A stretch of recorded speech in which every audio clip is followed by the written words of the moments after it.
멸치아담을 찾아주셔서 정말 고맙습니다. 혹시 여러분은 젊은 날의 시간을 다시 되돌릴 수 있다면 어떻게 살고 싶으신가요? 오늘 들려드릴 이야기는 바로 그런 꿈 같은 일이 일어난 이야기예요. 옛날 한 노부부에게 찾아온 기적 같은 기회와 그 기회 앞에서 보여준 사람의 두 마음에 관한 이야기죠. 이 이야기를 들으시면서 여러분도 진정한 행복이 무엇인지 그리고 욕심의 결과에 대해 생각해 보시게 될 거예요. 그럼 지금부터 시작해 볼까요? 옛날 깊은 산골 마을에 한 늙은 부부가 살고 있었어요. 남편의 이름은 김덕배, 아내는 순덕이라고 했죠. 두 사람은 평생을 함께하며 정말 어려운 삶을 살아왔어요. 덕배 영감은 매일 산에서 약초를 캐다가 마을에 팔았고, 순덕 할머니는 부잣집에서 빨래나 청소 같은 일을 도우며 푼돈을 벌었어요. 그렇게 악착같이 일했지만 입에 풀칠하기도 어려운 가난한 생활이었죠. 하지만 이 부부에게는 가난보다 더 큰 아쉬움이 있었어요. 바로 자식이 없었죠. 그런데 설상가상으로 순덕 할머니가 병이 걸렸어요. 나이가 들고 영양 상태가 좋지 않아서인지 하루하루 기력이 떨어져 갔어요. 어느 날 일을 마치고 돌아온 덕배 영감을 보고 순덕 할머니가 미안한 듯 말했어요. 여보, 미안해요. 저 때문에 당신만 고생하네요. 그게 무슨 말이야, 할멈? 우리가 서로 의지하며 살아온 게 몇십 년인데. 평생 당신에게 해드린 게 없잖아요. 애라도 하나 낳아드렸으면 좋았을 텐데. 덕배 영감은 가슴이 아팠어요. 아내가 자꾸 이런 말을 하는 걸 보니 마음이 많이 약해진 것 같았거든요. 쓸데없는 소리 하지 마. 노력해도 안 되는 건 하늘의 뜻이라고 생각해야지. 우리 둘이 오순도순 살면 돼. 난 당신만 있으면 충분해. 하지만 순덕 할머니는 여전히 허공만 바라보며 한숨을 쉬었어요. 덕배 영감은 아내의 기운을 북돋워 주려고 일부러 장난스럽게 말했어요. 아, 그런데 기억나? 우리 처음 만났을 때 말이야. 개울가에서 빨래하는 할멈 보고 내가 한눈에 반했잖아. 그때를 떠올리는 듯 순덕 할머니의 눈에 잠깐 웃음이 떠올랐어요. 그땐 당신도 체격도 건장하고 멋졌어요. 이날까지 나랑 살아준 당신에게 항상 고마워요. 할머니의 말투가 뭔가 작별 인사 같아서 덕배 영감의 가슴이 철렁 내려앉았어요. 에이, 안 되겠네. 내가 오늘은 최 영감한테 가서 쌀 좀 빌려올게. 덕배 영감이 말한 최 영감은 같은 마을에 사는 부자예요. 젊은 시절 두 사람은 절친한 친구로 함께 산에서 나무도 하고 약초도 캐며 생계를 꾸려갔어요. 그때는 두 사람의 형편이 비슷비슷했죠. 하지만 세월이 흐르면서 두 사람의 길이 달라지기 시작했어요. 덕배는 마음이 착했어요. 약초를 캐다가 아픈 사람이 있으면 그냥 나누어 주기 일쑤였고, 어려운 이웃이 있으면 자신이 번 돈도 기꺼이 도와주었죠. 덕배야, 그렇게 살면 언제 부자 되겠냐? 부자도 좋겠지만 난 어려운 사람 도우며 사는 게 더 의미 있지 않나 싶은데. 반면에 최 영감은 점점 욕심이 생기기 시작했어요. 같은 약초를 캐도 어떻게 하면 더 비싸게 팔 수 있을지만 생각했죠. 아픈 사람이 약초를 달라고 해도 돈을 받지 않으면 절대 주지 않았어요. 이복의 덕배, 자선사업 하자고 약초 캐는 게 아니잖아. 우리도 먹고 살아야지. 그래도 너무 야박하게 굴지는 말자. 야박하긴. 이게 바로 장사 수완이야.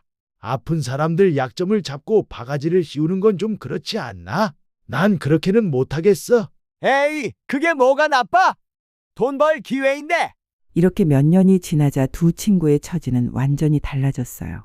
덕배 영감은 여전히 가난했지만 최 영감은 약초 장사로 큰 돈을 벌어 마을에서 손꼽히는 부자가 되었죠. 그런데 부자가 된 후에 최 영감은 더욱 인색해졌어요. 옛 친구인 덕배 영감이 어려운 처지에 있는 것을 알면서도 도와주지 않았거든요. 나이가 들어서 혼자가 되어도 상관없어. 돈만 있으면 외롭지 않거든. 내 땅 있고 내 집 있고 창고에 쌀이 가득한데 뭐가 걱정이야? 이런 생각을 가진 최 영감이었으니 옛 친구가 찾아와서 사정에도 코웃음만 쳤어요. 이복에 염치 없지만 곡식 좀 빌려주게. 가을에 이자까지 붙여서 꼭 갚을 테니까. 땅도 없는 자네가 무슨 수로 가을에 갚아? 최 영감은 한심하다는 듯 혀를 찼어요. 아, 기력도 다 떨어진 자네가 무슨 일을 해? 다른 데 가서 알아보게. 덕배 영감은 결국 빈손으로 나올 수밖에 없었어요. 하지만 그대로 집에 돌아갈 수는 없었죠. 아픈 아내에게 뭐라도 먹이지 못하는 처지가 가슴이 너무 아팠어요. 산길을 걷다가 덕배 영감은 큰 바위에 주저앉았어요. 그리고 갑자기 눈물이 쏟아지기 시작했어요. 아이고, 내가 이게 뭐 하는 짓인가? 평생 착하게 살려고 했는데 왜 이렇게 힘들기만 할까? 아내는 아픈데 약 한 첩 지어줄 돈도 없고 먹을 쌀 한 톨도 없고. 덕배 영감은 하늘을 보며 대성통곡을 했어요. 하늘이시여, 제가 뭘 잘못했습니까? 어려운 사람 도우며 살아온 게 잘못된 일입니까? 그때였어요. 갑자기 주변이 환하게 빛나더니 하얀 수염의 산신령이 나타났어요. 온몸에서 신비한 기운이 흘러나오는 모습이었죠. 울지 마라, 덕배야. 덕배 영감은 깜짝 놀라서 고개를 들었어요. 누구세요? 나는 이 산을 지키는 산신령이다. 너의 착한 마음을 오랫동안 지켜봐 왔느니라. 산신령은 온화한 미소를 지으며 말했어요. 너는 평생 남을 도우며 살아왔구나. 아픈 사람에게 약초를 그냥 나누어 주고 어려운 이웃을 도우며 그런 내 마음을 내가 어찌 모르겠느냐. 산신령님, 그래서 내가 너에게 선물을 주려고 한다. 산신령이 손을 펼치자 맛있어 보이는 떡이 나타났어요. 먼저 이것을 먹어서 기운을 차려라. 덕배는 감사한 마음으로 음식을 받아 먹었어요. 신기하게도 기력이 금세 회복되었죠. 그리고 이제 진짜 선물을 알려주겠다. 산신령이 손가락으로 가리키는 곳에 작은 샘물이 보였어요. 저 샘물을 마시면 너는 젊어질 것이다. 그리고 수명도 길어질 것이고, 정말인가요? 하지만 명심해라. 이 샘물에 대해 자랑하고 다니면 안 된다. 욕심 많고 죄 짓는 사람들이 이 물을 알게 되면 그들이 더 오래 살면서 더 많은 죄를 짓게 될 것이다. 그런 일은 내가 볼 수 없느니라. 산신령의 표정이 진지해졌어요. 그리고 또 하나 중요한 것이 있다. 욕심내서 너무 많이 마시면 아기가 되어버릴 수도 있다. 꼭 적당히 마시거라. 네, 감사합니다. 알겠습니다. 내가 평생 착하게 살아온 것에 대한 선물이니 소중히 여기거라. 산신령이 말을 마치자 다시 빛에 쌓여서 사라졌어요. 그때 작은 샘물을 발견했어요. 아이고, 마침 갈증이 심했는데 잘 됐구나. 덕배 영감은 샘물을 정신없이 마셨어요. 물이 너무 시원하고 달콤해서 피곤이 싹 가시는 것 같았어요. 왠지 몸이 아주 날아갈 듯 가뿐하네. 덕배 영감은 기운이 나서 나무 한 짐을 가득 지고 집으로 돌아왔어요. 그런데 집에 들어온 그를 보고 순떡 할머니가 깜짝 놀랐어요. 아니, 누구세요? 젊은 양반이 누군데 남의 집에 막 들어와요? 그게 무슨 말이야, 할멈? 나야, 나. 이제 나도 못 알아보시는 거야. 익숙한 목소리의 순덕 할머니가 자세히 보니 남편의 젊은 시절 모습이었어요. 아휴, 이제 정말 내가 죽을 때가 됐나 봐요. 당신이 젊었을 때 모습으로 보이잖아요. 왜 자꾸 이상한 소리야? 내 젊은 모습이라니. 덕배 영감은 어리둥절해하며 자신의 손을 보았어요. 주름 하나 없는 매끈한 손이었죠. 그는 깜짝 놀라서 밖으로 나가 항아리에 물을 들여다보았어요. 거기에는 정말로 자신의 젊은 시절 모습이 비치고 있었어요. 정말 내가 젊어진 건가? 그래, 분명히 그 샘물이야. 그 물이 보통 물이 아니었어. 여보, 어서 가자고. 당신도 그 물을 마셔야 해. 덕배는 아내를 업고 산으로 달려갔어요. 이제는 힘도 들지 않고 단숨에 샘물이 있는 곳을 찾아갈 수 있었죠. 어서 이 샘물을 마셔봐. 순덕이도 어리둥절해하며 샘물을 마셨어요. 그러자 정말 신기하게도 순덕이도 꽃처럼 아름다운 처녀 시절의 모습으로 돌아갔어요. 병도 완전히 나았고요. 두 사람은 서로의 모습에 놀라고 기뻐하며 끌어안고 울었어요. 하늘이 우리를 불쌍히 여겨서 이런 기적을 주신 것 같아요. 당신이 평생 착하게 살아서 받은 복이야. 부부는 샘물에 절을 한 후 집으로 돌아왔어요. 그리고 사람들이 이상하게 볼까봐 새로 이사온 젊은 부부로 속이고 살기로 했죠. 산골에 살던 노부부가 이사를 가고 웬 젊은 부부가 그 집에 산대요. 아유, 젊은 사람들이 어찌나 일을 잘하는지 농사일을 모르는 게 없더라고요. 마을 사람들의 이런 이야기를 들은 최 영감은 호기심이 생겼어요. 그래? 그럼 우리 집 농사일도 좀 맡겨봐야겠군. 그런데 일하는 젊은이를 보자 누군가를 닮은 것 같았어요. 한밤중에 최 영감이 몰래 덕배 영감네 집 주변을 어슬렁거리고 있었거든요.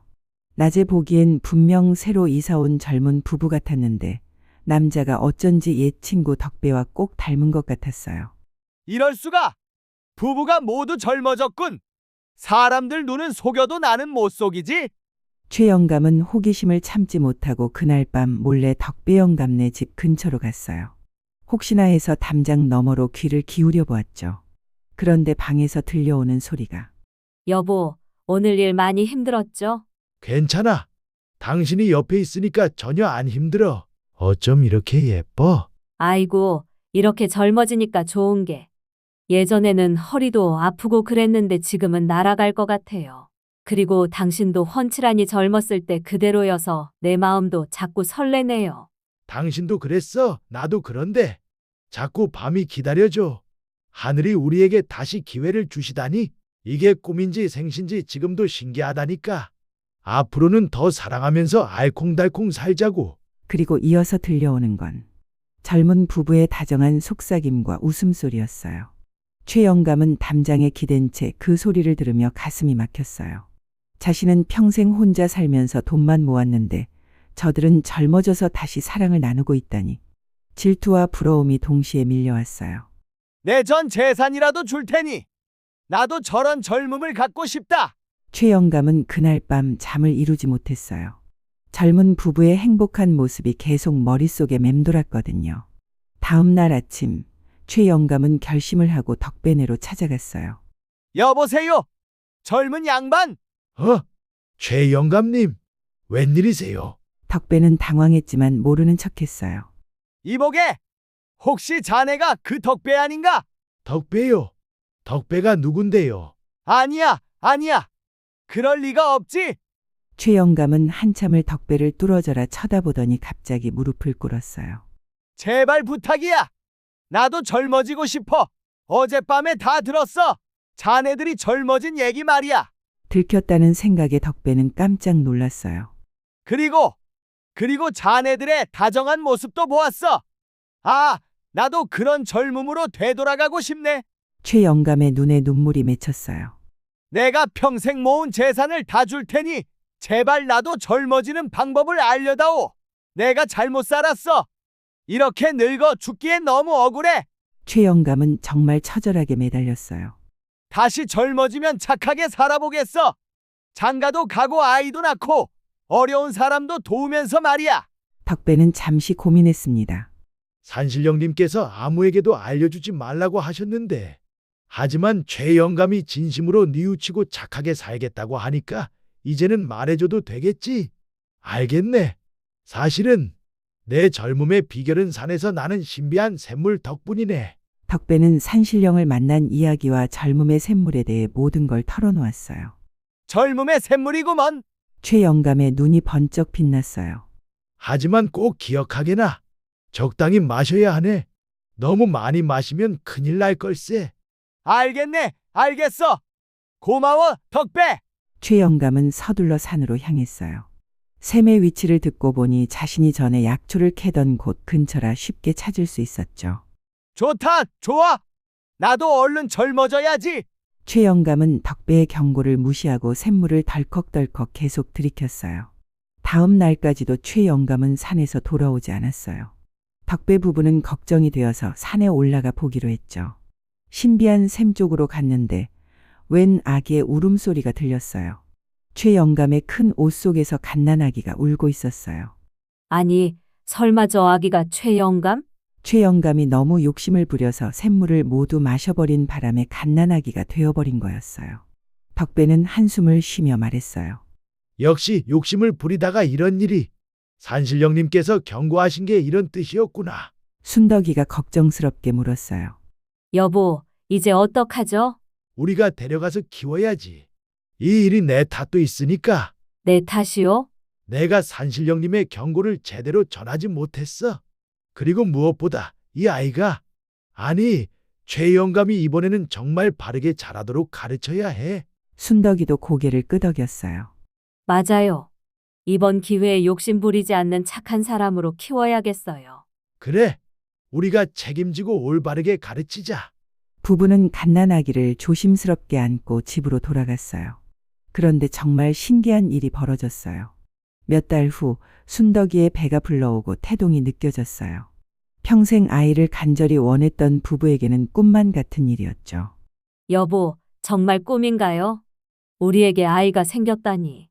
하늘이 우리에게 아기도 주시고 너무 감사하네. 그리고 10달 후 예쁜 딸아이가 태어났어요. 부부는 그 아이를 복순이라고 이름 지었어요. 이제 덕배와 순덕이 부부는 2명의 아이를 키우게 되었어요. 갓난아기였던 최영감과 새로 태어난 복순이를 말이죠. 복순이가 말을 할 수 있게 되자 부부는 아이들에게 늘 이렇게 가르쳤어요.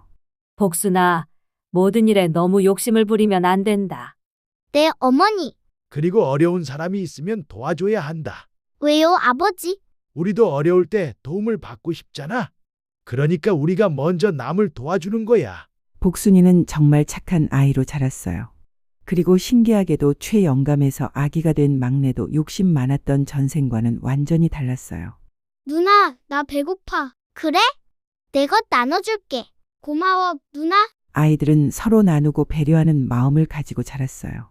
특히 복순이는 동생을 정말 예뻐했죠.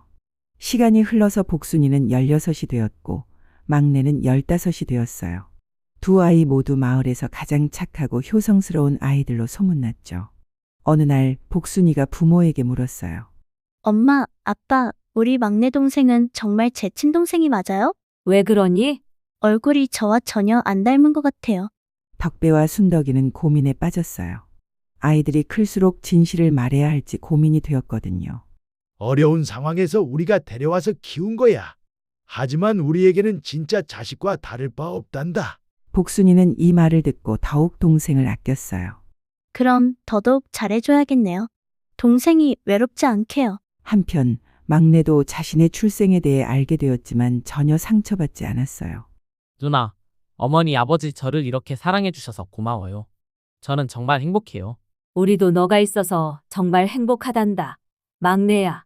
세월이 흘러 덕배와 순덕이 부부도 다시 나이가 들어갔어요. 두 번째 인생도 어느덧 황혼기에 접어든 거죠. 복순이는 마을의 착한 총각과 결혼해서 예쁜 손자, 손녀를 낳아주었고 막내도 성실한 청년으로 자라서 부모를 잘 모셨어요. 어느 날 저녁 덕배와 순덕이가 마루에 앉아서 대화를 나누고 있었어요. 여보, 우리가 어느새 2번째 황혼기에 들었네요. 그러게 말이야. 세월 참 빠르네. 샘물 덕분에 얻은 우리 복순이도 잘 자라서 시집가고 막내도 이렇게 착하게 자라고 더 이상 바랄 게 없어요. 그러게나 말이야. 혹시 막내가 옛날 일을 기억하면 어쩌나 했는데 너무 어려져서인지 다 까먹어서 다행이야. 여러 가지로 고마운 샘물이에요. 그런데 솔직히 말하면 순덕이가 조심스럽게 말했어요. 또 늙어가니까 다시 젊어지고 싶은 마음이 생기네요. 죽는 게 무서워지기도 하고. 덕배도 고개를 끄덕였어요. 맞아.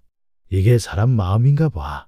아무리 만족하려고 해도 젊음과 생명 앞에서는 욕심이 생기는 것 같아. 순덕이는 한참 생각하더니 말했어요.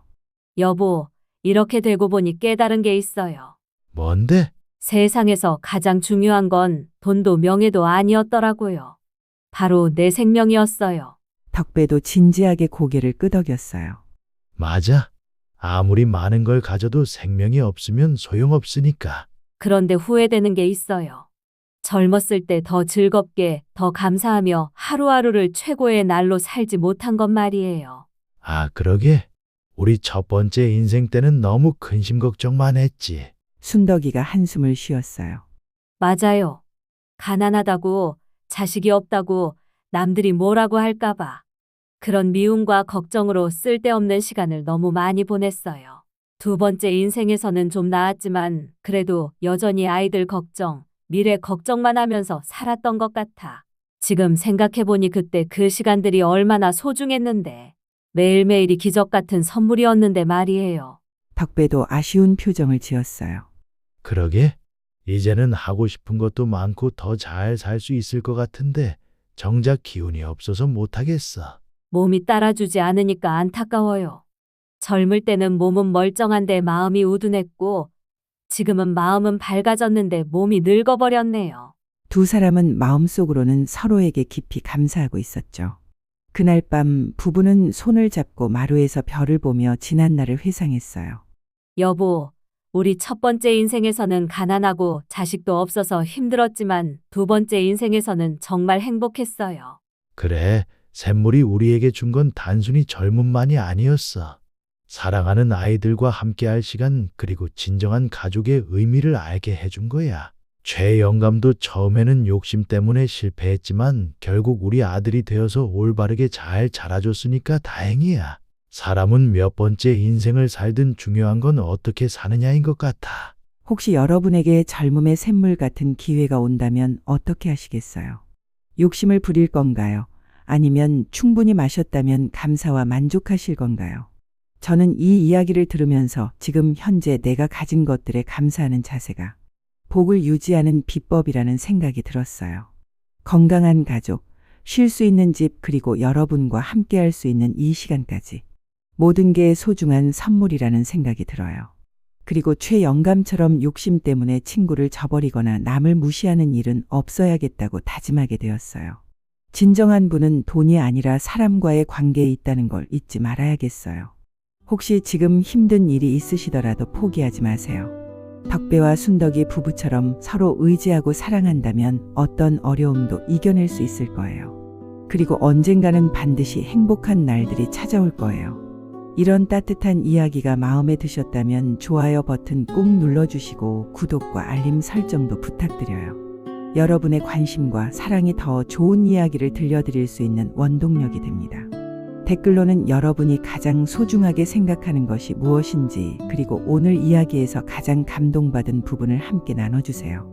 그리고 주변에 힘들어하는 분이 계시다면 이런 희망적인 이야기를 공유해주세요. 작은 관심과 사랑이 누군가에게는 큰 위로가 될 수 있거든요. 그럼 오늘도 따뜻한 하루 보내시고 다음 영상에서 뵐게요. 감사합니다.